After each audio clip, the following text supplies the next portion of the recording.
महेश्वर की महत्ता का प्रतिपादन।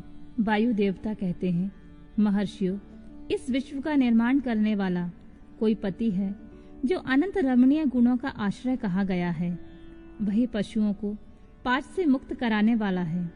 उसके बिना संसार की सृष्टि कैसे हो सकती है, क्योंकि पशु अज्ञानी और पाश अचेतन है। प्रधान परमाणु आदि जितने भी जड़ तत्व हैं, उन सब का कर्ता वह पति ही है। यह बात स्वयं समझ में आ जाती है। किसी बुद्धिमान या चेतन कारण के बिना इन जड़ तत्वों का निर्माण कैसे संभव है। पशु, पाश और पति का जो वास्तव में पृथक पृथक स्वरूप है, उसे जानकर ही ब्रह्मवेता पुरुष योनि से मुक्त होता है। क्षर और अक्षर ये दोनों एक दूसरे से संयुक्त होते हैं। पति या महेश्वर ही व्यक्ताव्यक्त जगत का भरण पोषण करते हैं। वे ही जगत को बंधन से छुड़ाने वाले हैं। भोक्ता, भोग और प्रेरक, ये तीन ही तत्व ज्ञान जानने योग्य हैं। विज्ञ पुरुष के लिए इनसे भिन्न कोई दूसरी वस्तु जानने योग्य नहीं है। सृष्टि के आरंभ से ही एक ही रुद्रदेव विद्यमान रहते हैं, दूसरा कोई नहीं होता। वे ही इस जगत की सृष्टि करके इसकी रक्षा करते हैं और अंत में सबका संहार कर डालते हैं। उनके सब ओर नेत्र हैं, सब ओर मुख हैं और सब ओर भुजाएं हैं और सब ओर चरण हैं। ये ही सबसे पहले देवताओं में ब्रह्मा जी को उत्पन्न करते हैं। श्रुति कहती है कि रुद्रदेव सबसे श्रेष्ठ महान ऋषि हैं। मैं इन महान अमृत स्वरूप अविनाशी पुरुष परमेश्वर को जानता हूँ। इनकी अंग कांति सूर्य के समान है। ये प्रभु अज्ञान अंधकार से परे विराजमान है। इन परमात्मा से परे और कोई दूसरी वस्तु नहीं है। इनमें अत्यंत सूक्ष्म और इनसे अधिक महान और कुछ भी नहीं है। यह सारा जगत परिपूर्ण है। इनके सब ओर हाथ, पैर, नेत्र, मस्तक, मुख और कान हैं। ये लोक में सबको व्याप्त करके स्थित हैं। ये संपूर्ण इंद्रियों के विषयों को जानने वाले हैं, परंतु वास्तव में सब इंद्रियों से रहित हैं। सबके स्वामी, शासक, शरण दाता और सुहद्र हैं। ये नेत्र के बिना भी देखते हैं और कान के बिना भी सुनते हैं। ये सबको जानते हैं, किंतु इनको परिपूर्ण रूप से जानने वाला कोई नहीं है। इन्हें परम पुरुष कहते हैं। ये अणु से भी अत्यंत अणु और महान से भी परम महान है। ये अविनाशी महेश्वर इस जीव की हृदय गुफा में निवास करते हैं। एक साथ रहने वाले दो पक्षी एक ही वृक्ष का आश्रय लेकर रहते हैं। उनमें से एक तो वृक्ष के कर्म रूप फल का स्वाद ले लेकर उपभोग करता है, किंतु दूसरा उस वृक्ष के फल का उपभोग न करता हुआ केवल देखता रहता है। जीवात्मा इस वृक्ष के प्रति आसक्ति में डूबा हुआ है, अतः मोहित होकर शोक करता रहता है।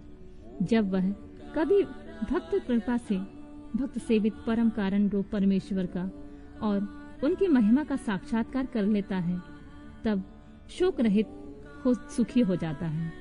छंद, यज्ञ, कृंत तथा भूत, वर्तमान और भविष्य संपूर्ण विश्व का वह माया भी रचता है और माया से ही उसमें प्रविष्ट होकर रहता है।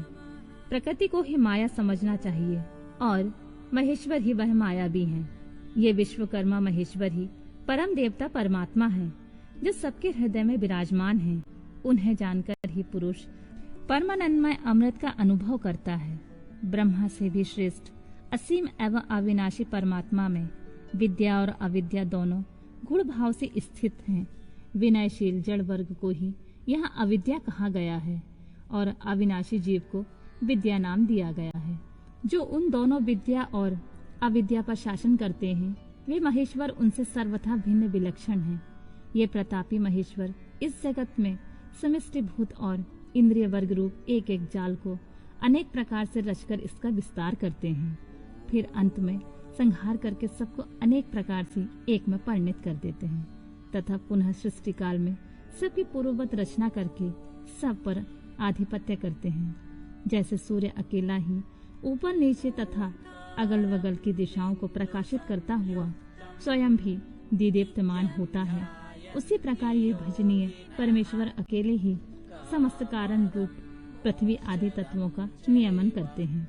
श्रद्धा और भक्ति के भाव से प्राप्त होने योग्य आश्रय रहित कहे जाने वाले जगत की उत्पत्ति और संहार करने वाले कल्याण स्वरूप एवं 16 कलाओं की रचना कर उन महादेव को जो जानते हैं, वे शरीर के बंधन को सदा के लिए त्याग देते हैं, अर्थात जन्म मृत्यु के चक्कर से छूट जाते हैं। वे ही परमेश्वर तीनों कालों से परे, निष्कल सर्वज्ञ, त्रिगुणाधीश्वर एवं साक्षात परात्पर ब्रह्मा है। संपूर्ण विश्व उन्हीं का रूप है। वे सबकी उत्पत्ति के कारण होकर भी स्वयं आजन्मा है, स्तुति के योग्य हैं, प्रजाओं के पालक, देवताओं के भी देवता और संपूर्ण जगत के लिए पूजनीय हैं।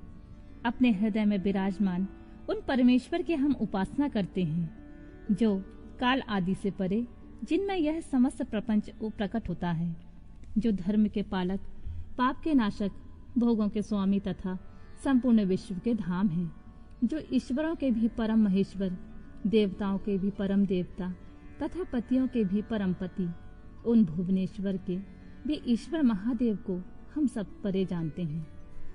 उनके शरीर रूप, कार्य और इंद्रियां तथा मन रूपी कारण नहीं है। उनके समान और उनसे अधिक इस जगत में कोई नहीं दिखाई देता। ज्ञान, बल और क्रिया रूप उनकी स्वाभाविक पराशक्ति वेदों में नाना प्रकार की सुनी गई हैं। उन्हीं शक्तियों से इस संपूर्ण विश्व की रचना हुई है। उनका ना कोई स्वामी है, ना कोई निश्चित चिन्ह है, ना उस पर किसी का शासन है। वह समस्त कारणों का भी कारण होता हुआ उनका अधीश्वर भी है। उनका न कोई जन्मदाता है, न जन्म है, न जन्म के माया मलादि हेतु ही है। वह एक ही संपूर्ण विश्व में समस्त भूतों में गुहा रूप से व्याप्त है। वह सभी भूतों की अंतरात्मा और धर्माध्यक्ष कहलाता है। वह सभी भूतों के अंदर बसा हुआ सबका दृष्टा, साक्षी, चेतन और निर्गुण है। वह एक है, वशी है, अनेकों विवश आत्मा निष्क्रिय पुरुषों को वश में रखने वाला है। वह नित्यों का नित्य, चेतनों का चेतन, वह एक है, कामना रहित है और बहुतों की कामना पूर्ण करने वाला ईश्वर है। सांख्य और योग अर्थात ज्ञान योग और निष्काम कर्म योग से प्राप्त करने योग सबके कारण रूप उन जगदीश्वर परमेश्वर को जानकर जीव संपूर्ण पाशों से मुक्त हो जाता है।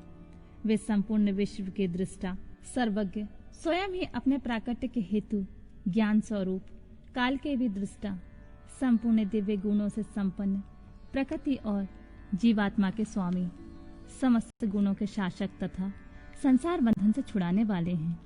जिन परम देव ने सबसे पहले ब्रह्मा जी को उत्पन्न किया और स्वयं उन्हें वेदों का ज्ञान दिया, अपने स्वरूप विषयक बुद्धि को प्रसन्न करने वाले उन महेश्वर शिव को जानकर मैं इस संसार बंधन से छूटने के लिए उनकी शरण में जाता हूँ। यह वेदांत शास्त्र का परम गोपनीय ज्ञान है। पूर्व कल्प में मुझे इसका उपदेश किया गया था। मैंने बड़े सौभाग्य से ब्रह्मा जी के मुख से इस ज्ञान को पाया था। जो शम दम से रहित हो उसे इस परम उत्तम ज्ञान का उपदेश नहीं देना चाहिए। जो अपना पुत्र सदाचारी तथा शिष्य न हो उसे भी नहीं देना चाहिए। जिनकी परम देव परमेश्वर में परम भक्ति हो, जैसे परमेश्वर में है वैसे ही गुरु में भी है। उस महात्मा पुरुष के हृदय में ही ये बताए हुए रहस्यमय अर्थ प्रकाशित होते हैं। अतः संक्षेप में यह सिद्धांत की बात सुनो। भगवान शिव प्रकृति और पुरुष से परे हैं। वे ही सृष्टि काल में जगत को रचते और संहार काल में पुनः सबको आत्मसात कर लेते हैं।